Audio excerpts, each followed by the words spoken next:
Today I bring you an interesting one. This is a Carter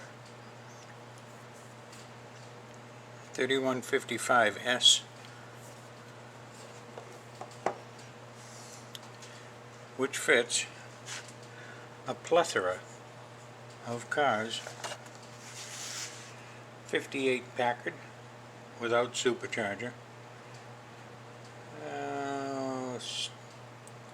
It fits a lot of Studebakers from, looks like from 56 right up to 64, and some earlier Studebaker trucks.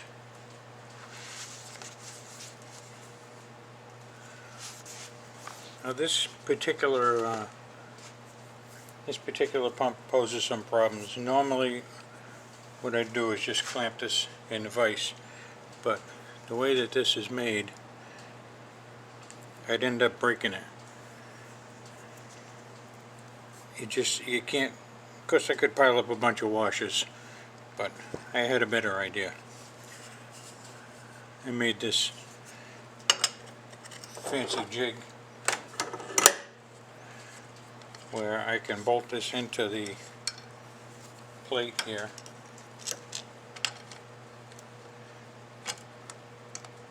and do just about everything. Do almost the entire rebuild without taking it out of there.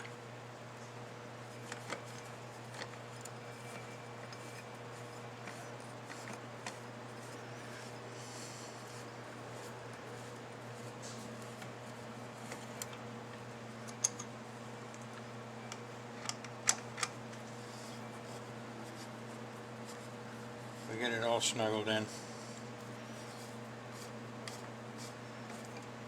Because I made this to fit a couple of different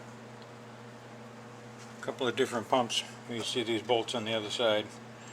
There's some pumps that have, instead of the bolt pattern being straight across left or right, these are at an angle. Anyway, the first thing we want to do is make sure you mark where the location of the inlet and outlet ports are. You can scribe take a hacksaw and scribe between this casting and the body casting, just so that when it goes back on the same way. You also got to mark this here, because this part comes off separate. So you got to mark here, here, and then the bottom. We're going to take this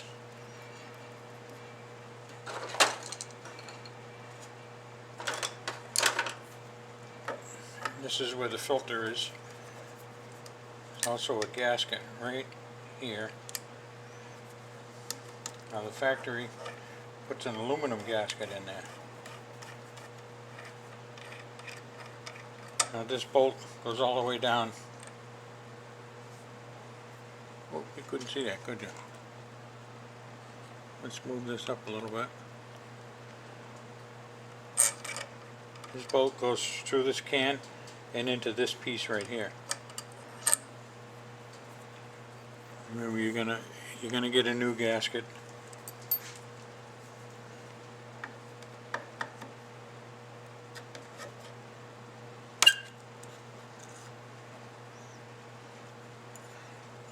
Here's your filter.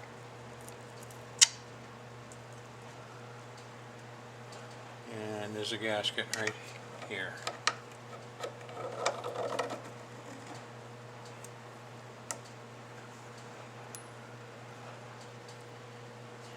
Now you want to remove these 6 screws, which gives you access to the valves, the diaphragm,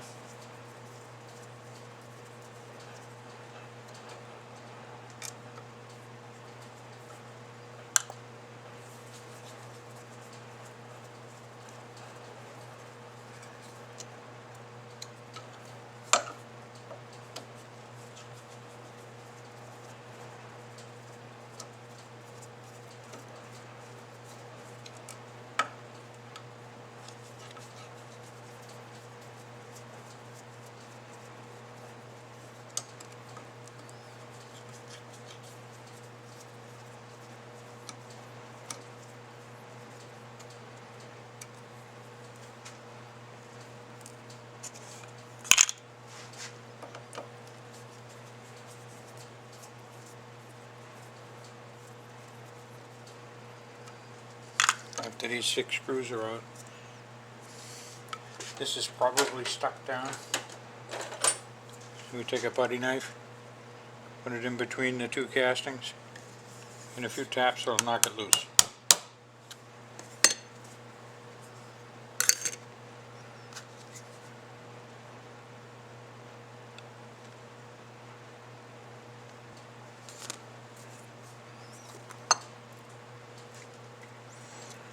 Here's your inlet and outlet valve.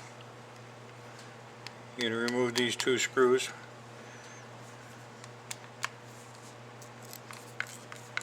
A lot of times they're pretty hard coming out of there, and I usually use a bigger screwdriver.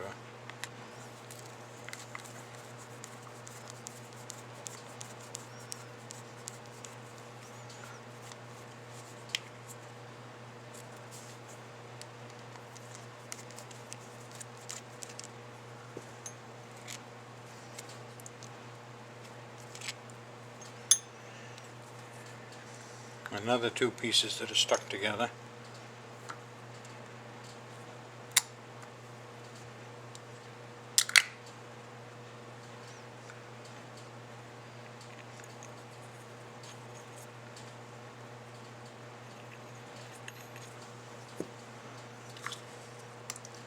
This is the pulsated diaphragm.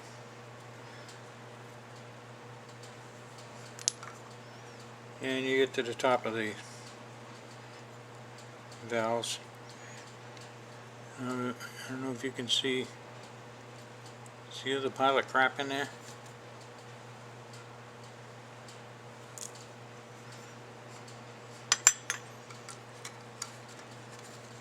Now this was pretty worn out.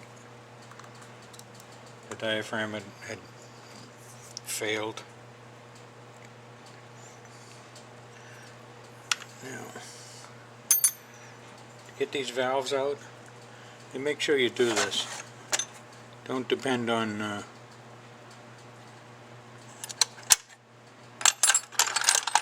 just got to find a thin enough punch.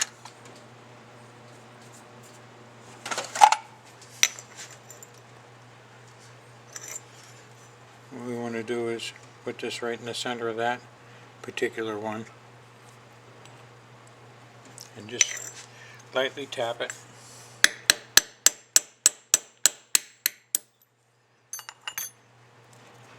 You'll knock it out. Don't save any of those parts.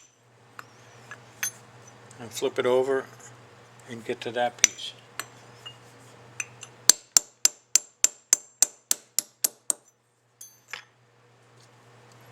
You'll knock that out also.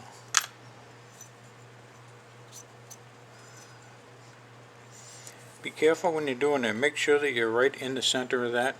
If you go off to one side, you'll end up breaking this casting, and you don't want to do that.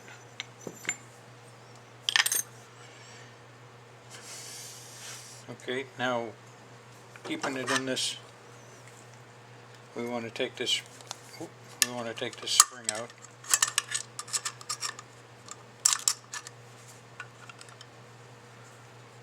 It's the arm return spring.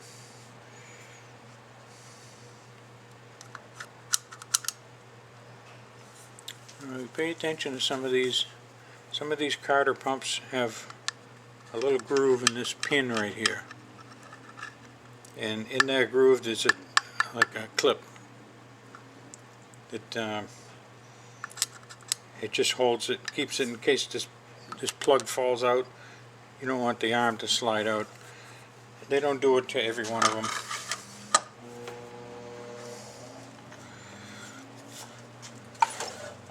But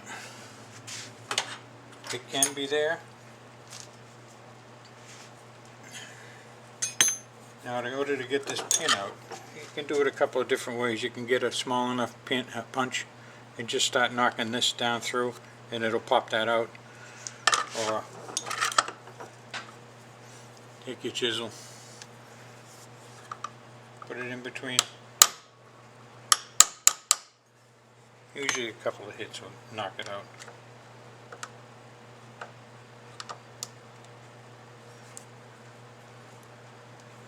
and that's takes that out. And depending on how hard it is, how long it's been there, you can just grab that pin. Okay, it won't go that way, so now we're gonna get a small punch and knock the pin out that way.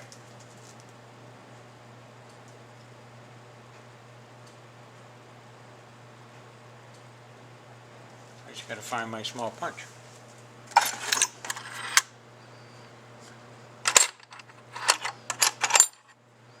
Yeah, this looks small enough. Yep.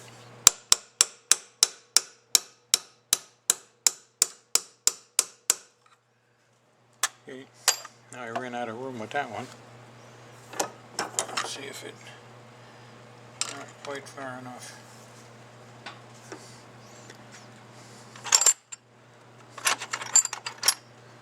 Something that's a little longer.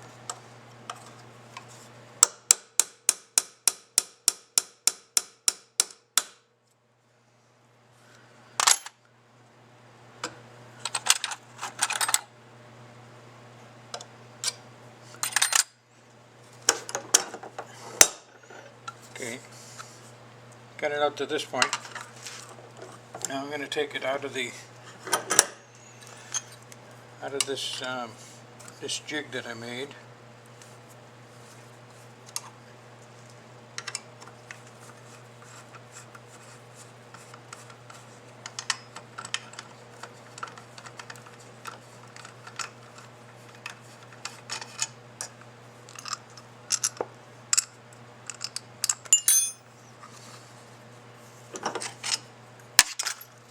And that enables me to grab the pin.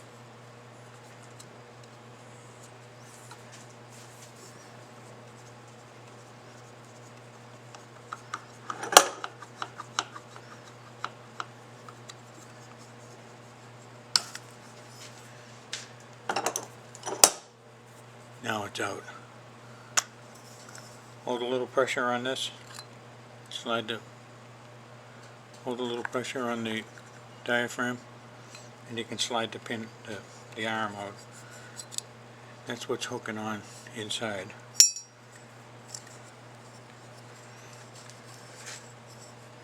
And we need to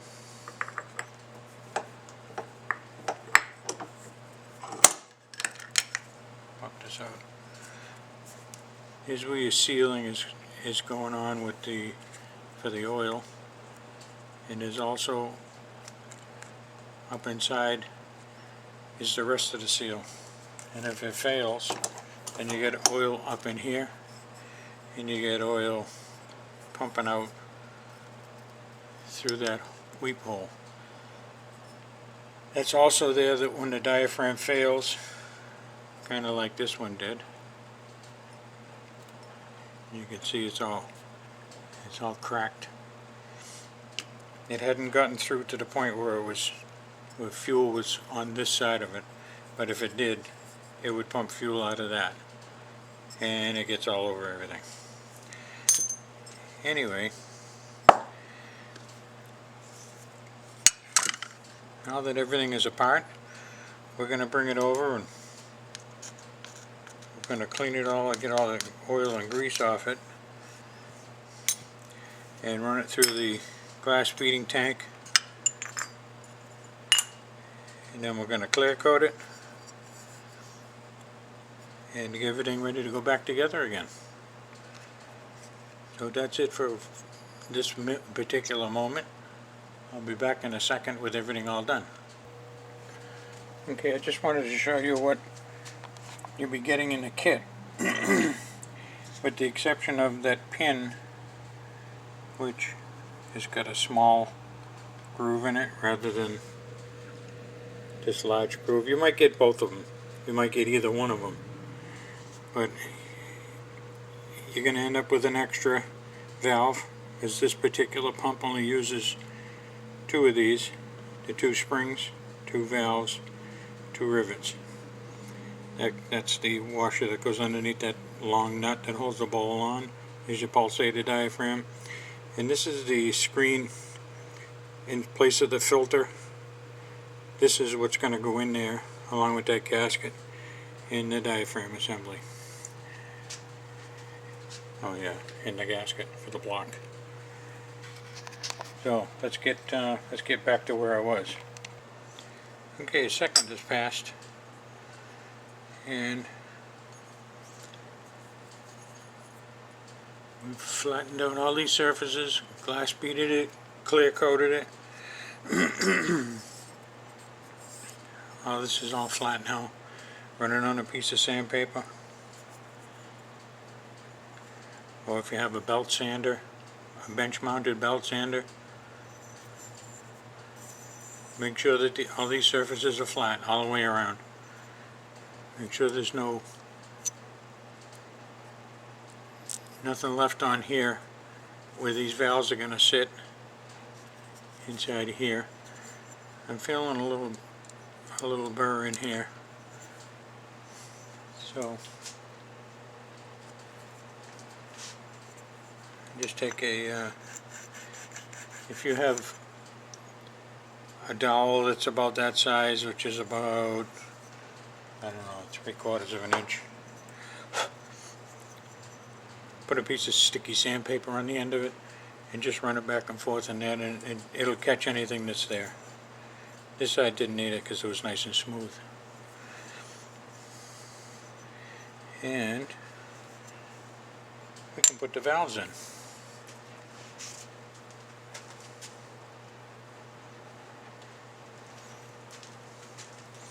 You get 3 pieces in the valve in the kit, like I showed you earlier. The valve plate will go down first, then the conical spring with the widest part towards the valve plate, and then take this rivet, put it down in here, and watch it tip over.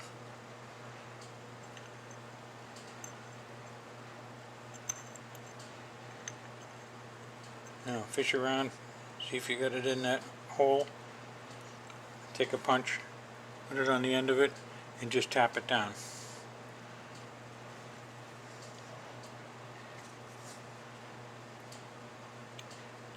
Just make sure that it goes in and it's not sitting on the casting itself. Now we're going to get a punch.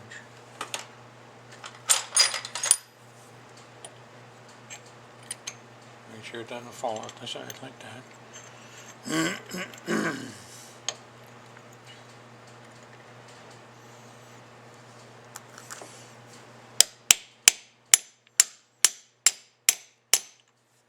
We want to tap it down so that it comes through about a 1/16 of an inch to an 1/8 of an inch. Something like that. And do the same for the other side.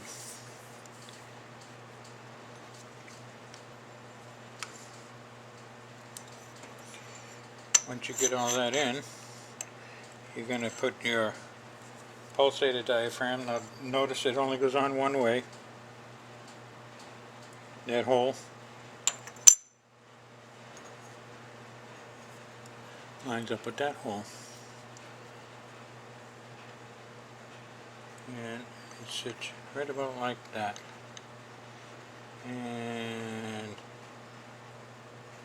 I might be off a little bit.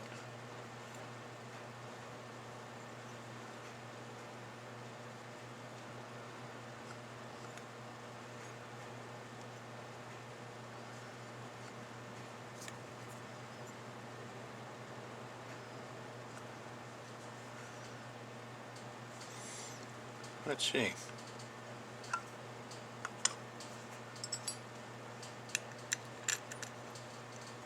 I'd say it is.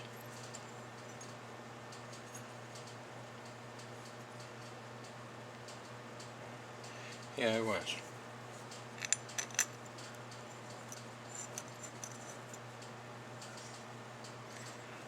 Put the 2 screws in. Now I want to use the big screwdriver.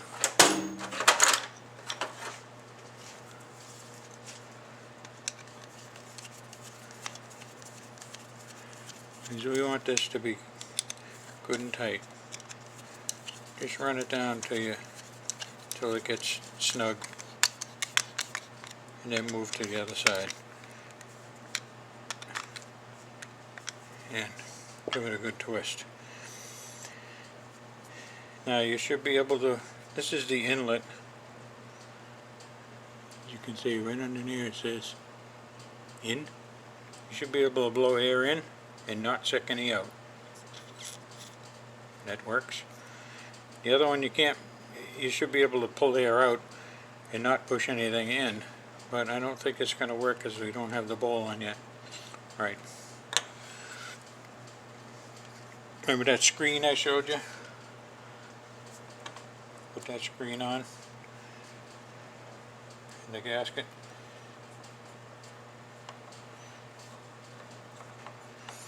Let me stick the bowl on.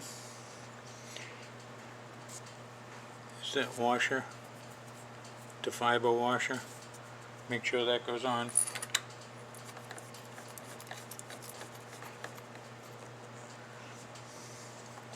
And we want this good and tight. Be careful, because you're only working on aluminum. That worked out. You can pull air out, not in. Push air in and not out. Now we're going to move to putting the diaphragm assembly in. Very simple.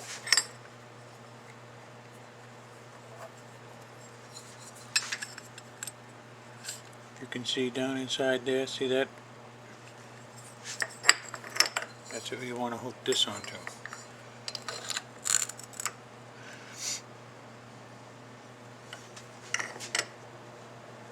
Take your pin. Pin's going to go in a little easier than it came out due to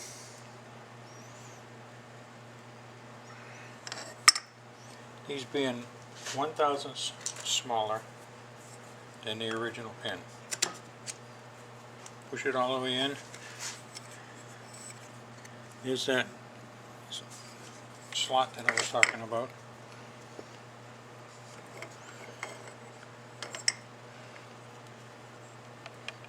Now you want to put the soft plug in.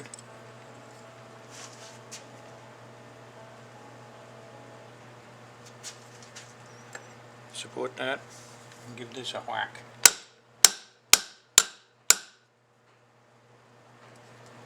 Good enough. It's not going anywhere. Put the spring in.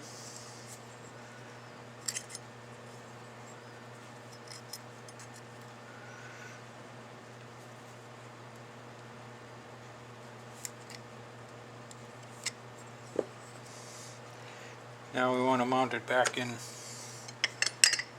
to our jig.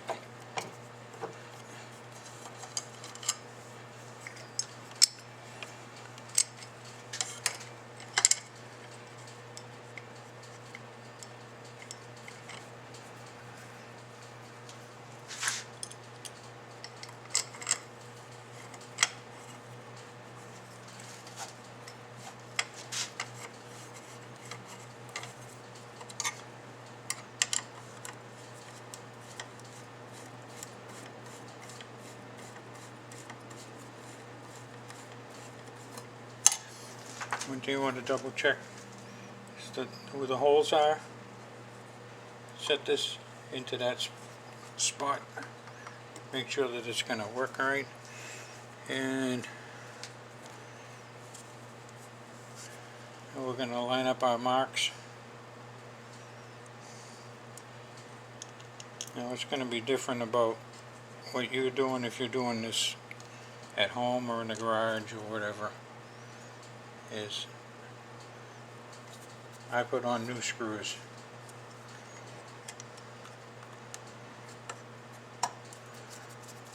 Where you probably be reusing the old ones. Unless when you order your kit, order a set of new screws too.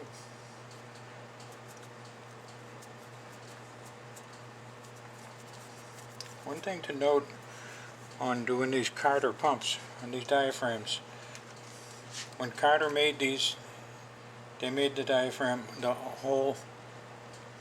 location of the holes out a little bit because of the geometry between the arm and the diaphragm assembly. It makes it big. Once you pull that arm up to pull the diaphragm down inside, the holes will shrink. Not literally, they'll move into position where you can catch the screws.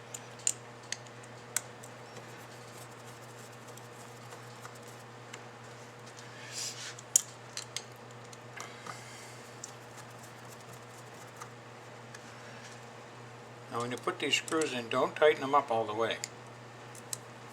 Just bring them down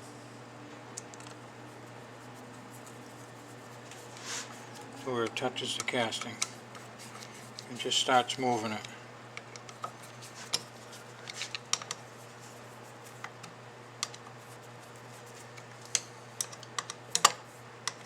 This makes it so that you can preload the diaphragm to keep it from stretching and wearing out prematurely. Now, let's see if you can do this. Pull that arm up all the way. You'll see the diaphragm moving. Well, it's a little difficult on this. So, what I do is use the adjustable wrench to give it some leverage and make it easier to hold it. Once you get it up in that position, start tightening down the screws.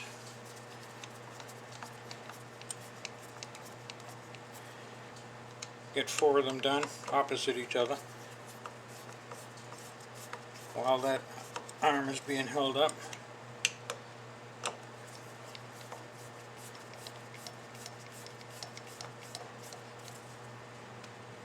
and you can release it.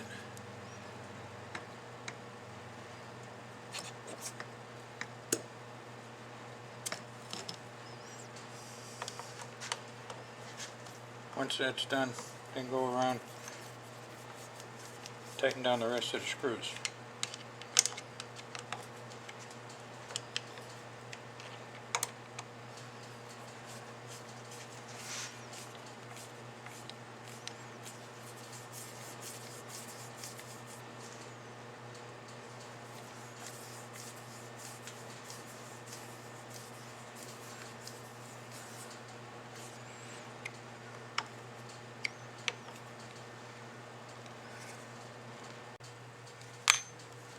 Okay, the last screw is done.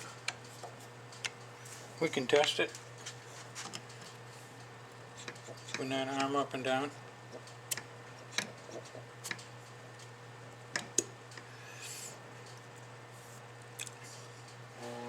Hold it up, put your finger over the outlet and let it down. You can hear that. With the arm relaxed, put your finger over the inlet and try to pull it up, and you'll feel suction. It tells you that this gasket is sealed. It's sealed up here, it's sealed in the center, and it's sealed down the bottom. Now if you can get your finger in there, you can check to make sure that the seal is good by working the arm and blocking off that hole that I showed you earlier, that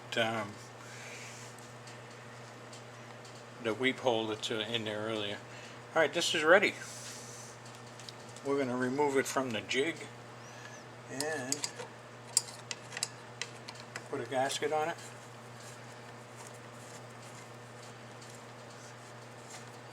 Get it ready to go back to the customer. If you want to do this at home, following these instructions, you order a kit.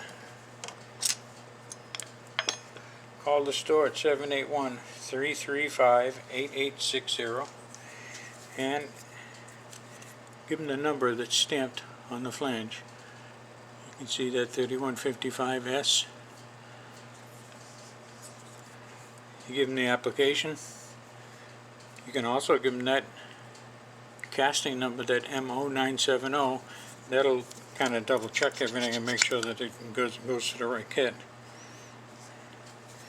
But that's about it. If you like this video, if it helped you, leave a comment down below. If you haven't already subscribed, do so. Click that notification bell, click the like, share the video, and that's about it. Thanks for watching. I hope I helped.